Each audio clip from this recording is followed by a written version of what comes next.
Welcome back, deep divers. Ready for another fascinating plunge into the depths of information? Today, we're tackling a truly colossal topic, the Mall of America, or MOA, for those that know. Ah, Moe, a legendary landmark. I'm excited to dig into this. Me too. And we've got a treasure trove of sources to sift through.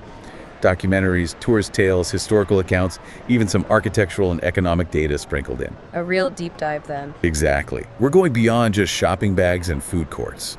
We're uncovering the story, the impact, the quirks that make this place tick. So buckle up, because this is going to be a wild ride. Sounds fascinating. Now, close your eyes for a second and picture this. 1980s Minnesota. And get this, a sheep farm is about to transform into a retail behemoth. A sheep farm. That's an interesting starting point. Isn't it?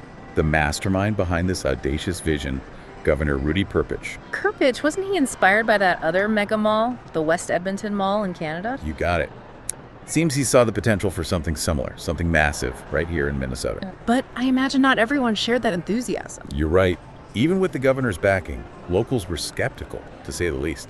A mega mall in Minnesota, they probably thought. It does seem a bit, well, outlandish for the time. Outlandish, maybe, but it happened. And let me tell you, this place is huge. We're talking 5.6 million square feet. Whoa, hold on, put that into perspective for me. Okay, picture this. You could fit 7 Yankee stadiums inside, or 32 Boeing 747s. That's just mind-boggling. So it's not just big, it's gigantic. Gigantic is an understatement. And it's not just about the space. It's a bustling city within a city. 520 stores, over 50 restaurants, 11,000 employees. The numbers are just staggering. Right. You know, in one of the documentaries we watch, they featured this housekeeper, Paul. He'd never traveled outside the U.S., but working at Moe, he felt like he was experiencing different cultures every day just from the sheer diversity of visitors. That's amazing. A microcosm of the world right there in the Midwest. Exactly. And those visitors, well, there's a lot of them, a staggering 40 million annually. That's more than the population of Canada. It's clearly more than just a shopping destination. They've tapped into something special. You hit the nail on the head. It's evolved into a full-blown entertainment hub. Remember that old indoor theme park, Camp Snoopy? Vaguely. Was that what it was called? Yeah, that's the one. Well, it got a major glow-up. It's now Nickelodeon Universe, a full-fledged indoor theme park, complete with roller coasters, thrill rides, even an Avatar-themed ride. Wow, they've really upped their game. So it's shopping, entertainment, what else? Oh, you're not going to believe this. Moe is also a hotbed for bizarre and record-breaking events. I mean, everything from the largest handbell choir A handbell choir. Okay, that's unique. to the most people wearing conical party hats. Wait, seriously, how do you even organize that? It's Moe, they make it happen, and there's this hilarious anecdote, I gotta share it. They build this massive gingerbread house every Christmas. Okay, I can picture that. Well, this guy gets caught licking it. Security asks him why, and he says, gotta make sure it's real. Oh, come on. That's too funny. And on a slightly more glamorous note, let's not forget the celebrity sightings. Moe's a magnet for stars. Boy bands like the Jonas Brothers, One Direction, even Grumpy Cat. The range is impressive. It seems everyone wants a piece of the Moe action. They do. It's become this cultural phenomenon, a place where trends are set, memories are made.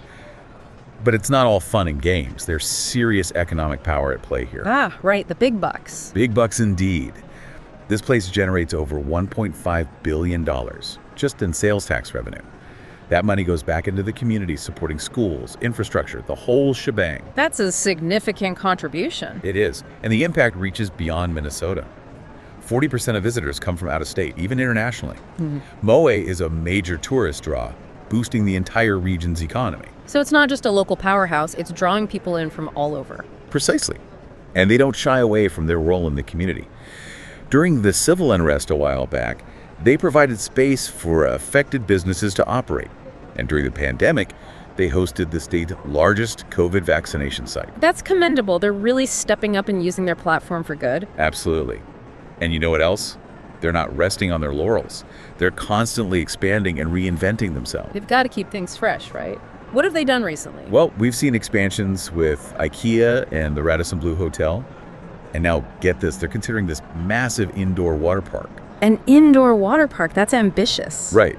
Especially in Minnesota, you can escape the winter blues and splash around in a tropical paradise. Smart move. It taps into that year-round entertainment desire. Exactly. And it shows their resilience. Remember the pandemic hit?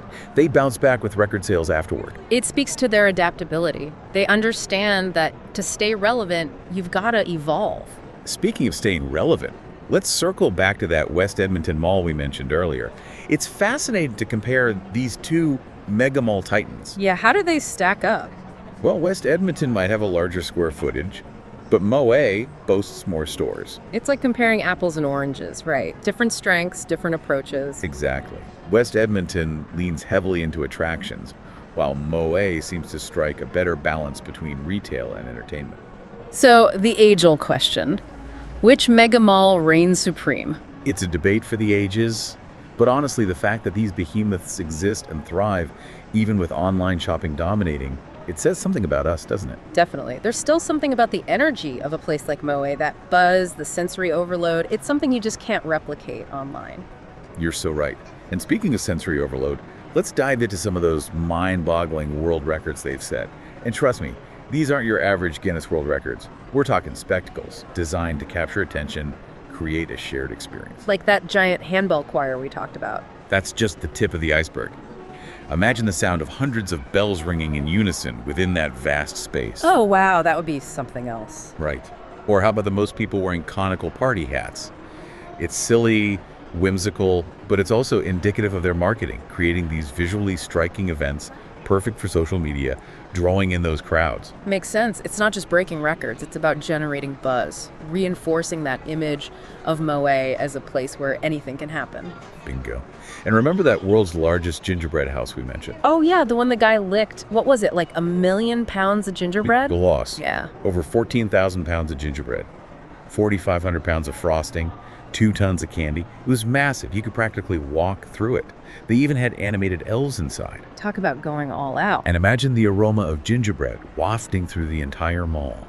It's a sensory experience, evoking childhood memories, holiday cheer, that sense of wonder. Ah, the magic of the holidays, amplified by Moe. Exactly. But you know, that gingerbread house incident, it proves that Moe inspires all sorts of behavior, doesn't it? It's a stage, a playground, a place where people can express themselves. For better or for worse. Exactly. And speaking of expressing yourself, we can't forget the celebrity sightings. Moe has become this magnet for stars, from musicians like the Jonas Brothers and One Direction, to internet celebs like Grumpy Cat. Even Zac Efron showed up once, right? He did. Drew huge crowds. It's this fascinating mix of consumerism, entertainment, and celebrity culture all rolled into one. It's quite a phenomenon. It really is. And it makes you wonder, how have they managed to stay relevant in a world increasingly dominated by online shopping? They haven't just sat back, they've adapted, innovated, found new ways to draw people in. They've recognized that people crave experiences, that connection with others in a physical space, and Moe provides that in spades. They've definitely nailed that aspect. It's not just a place to buy things anymore, it's a destination, a place to be entertained, have fun, create memories. That's key to their success. They offer something you can't find online. That sense of awe when you walk through those doors, see the sheer scale, the thrill of riding a roller coaster indoors, the energy, the aroma of freshly baked cookies wafting through the air. It's a draw. And you know what else? Don't underestimate the power of nostalgia. For a lot of people, malls hold a special place in their hearts. They evoke those memories of childhood trips, first dates, family outings. Oh, the memories. Exactly. And Moe taps into that sentimentality while also offering something new and exciting. It's a clever balance of the familiar and the novel. So you can find your favorite stores, but there's always something new to discover. A new attraction, a pop-up shop, a special event. Right on. And speaking of new attractions, that proposed indoor water park is a game changer. Escaping the Minnesota winter for a tropical paradise, all within the mall. Brilliant. Definitely a smart move. Year-round entertainment, something unique. Exactly.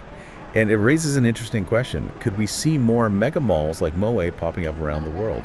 Is it uniquely American or a trend that could go global? It's possible. As long as the demand for these immersive, experience-driven destinations exists, developers will find ways to meet it.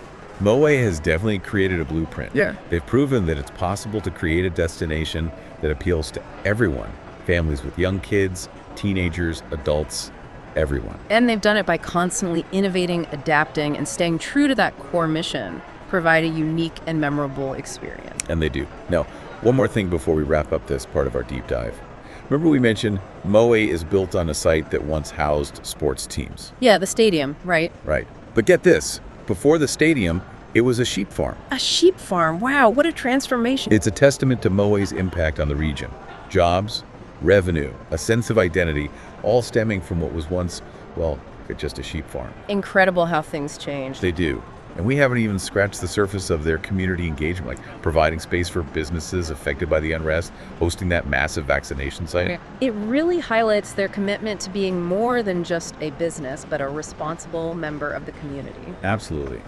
It's a great reminder that even these huge commercial enterprises can have a positive impact. They definitely can. It's impressive how they've woven together retail, entertainment, community engagement, all within this one massive complex. But it does make you wonder, what's next for Moe? Are these mega malls sustainable in the long run? That's the big question, isn't it? Online shopping is more convenient than ever, but people crave experiences, they want to connect in a physical space, and Moe offers that. They've definitely adapted. They're not just about buying stuff, they're a destination, a place to be entertained, to have fun, to make memories. And that's key. They offer something you can't get online, that sense of awe, the thrill of the rides, the energy, the aromas. It draws people in. And don't forget the power of nostalgia. Malls hold a special place for so many people. It's a clever balance of the familiar and the new. So you can find your favorite brands, but always discover something new, whether it's an attraction, a pop-up shop, an event. Exactly. And that proposed indoor water park, it's a game changer. Imagine escaping the Minnesota winter for a tropical paradise, all within the mall. Brilliant. It's a smart move, tapping into that desire for year-round entertainment, offering something truly unique. Right. And it raises the question, could we see more mega malls like Moe popping up internationally? Is it a uniquely American phenomenon or a global trend in the making? It's definitely possible. As long as there's demand for these immersive, experience-driven destinations, developers will create them. Moe has created the blueprint. They've shown it's possible to build a destination that appeals to everyone.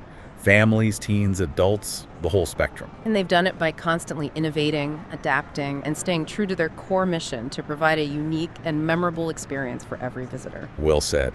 So there you have it, folks. We've taken a deep dive into the Mall of America, its history, its impact, its evolution as an entertainment destination, and its potential future. It's a place that defies categorization.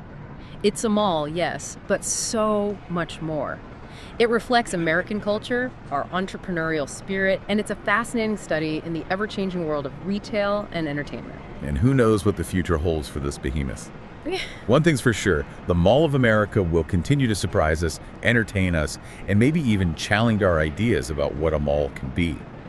Take the deep dive and discover something you never knew you wanted to know. It really does. It comes down to preference, I guess, what you're looking for in a mega mall experience. But hey, the fact they even exist and are thriving, even with online shopping, it tells you something, doesn't it? I think so, yeah. It's that energy you get at Moe, you know? Yeah. The buzz, the sensory overload. You can't get that online. No way. Absolutely. You hit the nail on the head there. It's a full-on experience. And speaking of sensory overload, can we talk about those world records? I mean, they're something else. Oh, those records. Yeah, they're not messing around. These aren't your typical most spoons balanced on your nose kind of records. We're talking spectacles designed to grab attention, create a shared experience, like that massive handbell choir. Oh, right. The handbells. Hundreds of them all ringing together in that huge space. I bet that was something to hear. Oh, it was wild. And how about the most people wearing those cone party hats? So silly, so whimsical. But it's classic Moe marketing. Visually striking, perfect for social media, draws a crowd. It's brilliant, really. It's not just about the record itself. It's about the buzz, reinforcing that image. Moe, the place where anything can happen. And it works. Remember that giant gingerbread house? The gingerbread house, oh man, that thing was epic, like seriously huge. Over 14,000 pounds of gingerbread, 4,500 pounds of frosting. No way. 2 tons of candy. You could walk through it practically. They even had those little animated elves inside, you know. Talk about a sugar rush. Right. And the smell. Imagine that aroma of gingerbread filling the entire mall. It's like a sensory time machine, childhood memories, holiday cheer, that pure sense of wonder. Ah, yeah, I can almost smell it now. But there's always a but, isn't there? Remember that guy, the one who got caught licking the gingerbread house? Oh, yeah. What was his excuse again? Quality control. Something like that. When security asked, He said he had to make sure it was real. Oh, come on. That's hilarious. But it kind of proves your point, doesn't it? Moe, it brings out all kinds of behavior, good and, well, interesting. You said it. It's a stage, a playground, whatever you want it to be. And of course, we can't forget those celebrity sightings. Moe is a magnet for stars.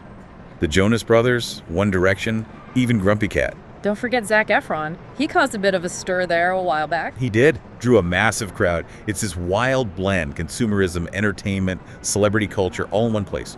It's fascinating how they managed to stay relevant, you know? In a world where everyone's shopping online, they haven't just stood still. They've adapted, innovated, and found new ways to get people through the doors. Absolutely. They understand that people crave experiences, that connection you get being in a shared space. And Moe delivers that in spades. Yeah, it's not just about buying things anymore. It's about being entertained, having fun, making memories. It's a destination. Exactly. It's about offering something you just can't get online. That sense of awe when you walk in and see the sheer scale of the place, the thrill of a roller coaster indoors, the energy of the crowd, the smell of, I don't know, those giant pretzels. Oh, yeah. Those pretzels are amazing. Right. It's an experience. And don't discount the power of nostalgia. For a lot of people, malls hold a special place in their hearts. It's a reminder of simpler times, childhood trips, family outings, first dates. Ah, the memories. Exactly. Moe taps into that sentimentality, but also offers something new and exciting. It's a smart blend of the familiar and the novel. So you can find your favorite stores, but there's always something new to discover. A new attraction, a pop-up shop, some kind of crazy event. Right. Speaking of which, remember that proposed indoor water park? Talk about a game changer. Escaping the Minnesota winter for a tropical paradise, all inside a mall. Brilliant. It's a smart move. Year-round entertainment, something completely unique. Definitely. But it raises a question, could we see more mega malls like Moe popping up around the world? Is it a uniquely American thing or a global trend waiting to happen? It's definitely possible. As long as people want these immersive, experience-driven destinations, developers will find ways to build them. And Moe's created a blueprint for success. They've shown that it's possible to build a place that appeals to everyone, from families with kids to teenagers to, well, us. Right, and they've done it by constantly innovating, adapting, and staying true to that core mission of providing a unique and memorable experience. Absolutely. Now, before we move on, remember we mentioned Moe is built on a site that used to house sports teams. It's the old stadium, yeah. But before the stadium, get this, it was a sheep farm. A sheep farm? Wow, talk about a transformation. It's amazing, right? It really shows the impact Moe's had on the region. Jobs, revenue, a sense of identity, all stemming from what was once just a simple sheep farm. Pretty incredible how things change. They do. And let's not forget their community engagement, providing space for businesses affected by the unrest, hosting that massive vaccination site. It really speaks to their commitment to being more than just a business, but a true part of the community. I completely agree. It's a great reminder that even these huge businesses can have a really positive impact. Absolutely. Yeah, it makes you think, what's next for the Mall of America? Are these mega malls, can they really last with online shopping and all? That's the big question, right? It's so easy to shop online now, but people still want experiences. They want to connect with others, and Moe gives them a place to do that. A big, exciting place. You're right. It's not just about shopping there anymore. It's a whole destination, entertainment, fun, memories. It's a different beast now. And that's why they've survived, I think. They figured out you got to offer something you can't get online. You know, that feeling when you walk in and it's just huge. The rides, the crowds, the smells. It's all part of it. It's true. You can't beat that. And you know what else? There's something about malls, they make people feel a certain way. Nostalgic, maybe. They remind us of simpler times, family trips, first dates, all that. Ah, memories. Exactly. Moe gets that. But they also keep things fresh and exciting. They balance the familiar with the new stuff. So you can find your favorite stores, but there's always something new to see. You know, a new ride, a pop-up shop, some crazy event. You never know what they'll come up with next. And that indoor water park they're thinking about, that's a whole new level. Imagine escaping the Minnesota winter and boom, you're in a tropical paradise.